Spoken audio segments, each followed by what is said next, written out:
United States Vice President JD Vance made the following observation about Canada on X last week.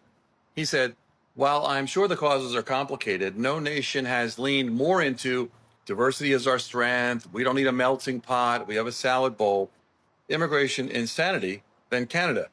It has the highest foreign born share of the population in the entire G7, and its living standards have stagnated." Then, after some finger pointing by Canadians, JD added, "And with all due respect to my Canadian friends whose politics focus obsessively on the United States, your stagnating living standards have nothing to do with Donald Trump or whatever boogeyman the CBC tells you to blame. The fault lies with your leadership, elected by you." Canada is being talked about again, not by its own leaders, not by people who actually understand the country, but by American politicians who have discovered that taking a swing at Canada now earns them attention, applause, and instant viral clips. And the latest name in the lineup is JD Vance. Vance has a simple formula: cherry pick stats, blame immigration, point fingers at Canadian voters, and pretend that complex economic realities can be explained in a single angry tweet. What he won't talk about is nuance. He won't talk about global inflation, the housing crisis affecting dozens of countries, or the fact that stagnant wages are hitting almost every Western economy.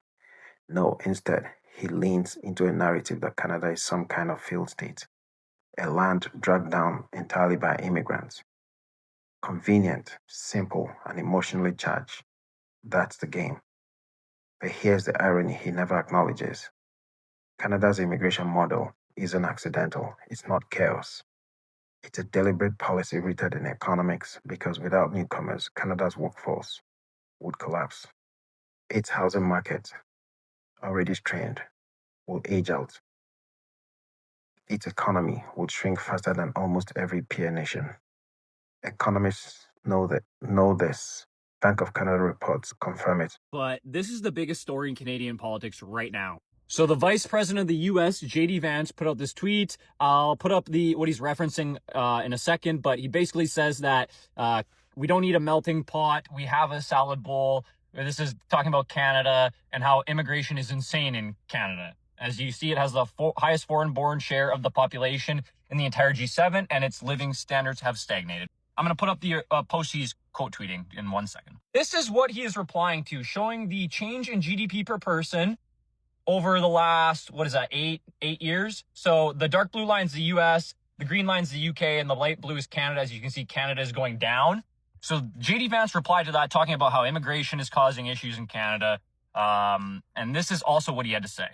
JD Vance said, all due respect, whose politics focuses especially on the US, which is true, our living standards, like he says, has nothing to do with Donald Trump or what the CBC tells you. There's a rule in politics. When your policies can't stand on their own merits, attack someone else's. And right now, JD Vance is using Canada as a punching bag to solve his own image problem. Look closely at his statements. They follow a pattern. First, create a crisis that sounds catastrophic. Second, blame immigration. Third, blame voters themselves. It's a neat little triangle of political theater, but it falls apart the moment you actually look at the data. Canada's stagnating living standards, as he says, aren't caused by the people coming into the country. They're driven by structural economic issues, low productivity, sluggish innovation growth, weak competition in major industries, and decades underinvestment in housing. That's not a left-wing problem or a right-wing problem. It's an economic reality. But politicians like JD Vance don't want nuance. They want villains. And immigrants always make an easy villain. They can't vote in US elections. They can't challenge the narrative. They're a convenient tool for outreach politics, a way to sound tough without taking any real political risks. Meanwhile, the US itself, Vance's own country, has an immigration system that is far more chaotic, far more undocumented, far more politically weaponized than Canada's structured points-based system. Yet somehow Canada is the immigration insanity. But here's the truth. JD Vance cannot claim to be the defender of Western civilization, the protector of families, the champion of values, while simultaneously demonizing the very people who build the life he lives today. If immigration is truly insanity, then what does that say about his own household? If multiculturalism is a threat, what does that say about people he loves? If diversity is a weakness, what does that say about the mother of his children? These are questions he avoids because answering them would reveal the contradiction at the center of his politics. And that contradiction matters because a man who chooses political convenience over personal truth isn't leading, he's performing. And here's the bottom line: JD Vance is married to a woman of Indian descent. He has mixed race children. If this man cannot defend his wife and children, that says a lot about him.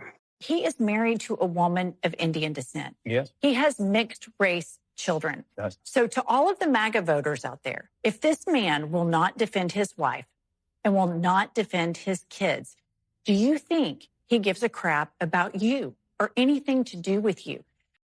Canada is not perfect. No country is. But let's be clear about something. Canada remains one of the most stable, trusted, and sought after nations on earth. And despite the noise from politicians south of the border, including JD Vance, Canada's strengths are real, measurable, and respected globally. Canada is consistently ranked among the top 10 countries in the world for quality of life.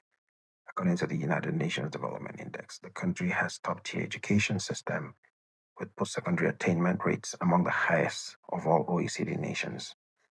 When it comes to economic resilience, Canada has the lowest net government debt in the G7, given stronger long-term fiscal footing than the US, the UK, Japan, or Italy.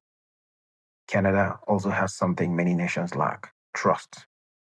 Canadians trust their institutions at higher rates than most Western nations. Their elections are secure. The banks are stable. Canadian democracy functions without daily chaos, polarization, or constitutional brinksmanship seen elsewhere. And let's talk about social cohesion. In Canada, diversity isn't a buzzword, it's a lived reality. Nearly 1 in 4 Canadians is foreign born, and yet Canada experiences far lower levels of racial tension, political violence, and extremist polarization compared to other countries with similar demographics. That's not accident. That's a culture of coexistence built over generations. Canada remains a global leader in clean energy, natural resources, science, peacekeeping, and consistently ranks as one of the most desired nations for skilled immigrants and international students. When the world chooses where to build their lives, Canada is in the top tier, not by marketing, but by merit. And here's the truth critics won't say out loud. Even with its housing challenges, cost of living pressures, which is a challenge every developed nation is facing, people around the world still see Canada as worth fighting to get into. That alone says something powerful. Canada is not collapsing, Canada is evolving. And Canada remains one of the most respected, most stable, and most promising democracies on the planet.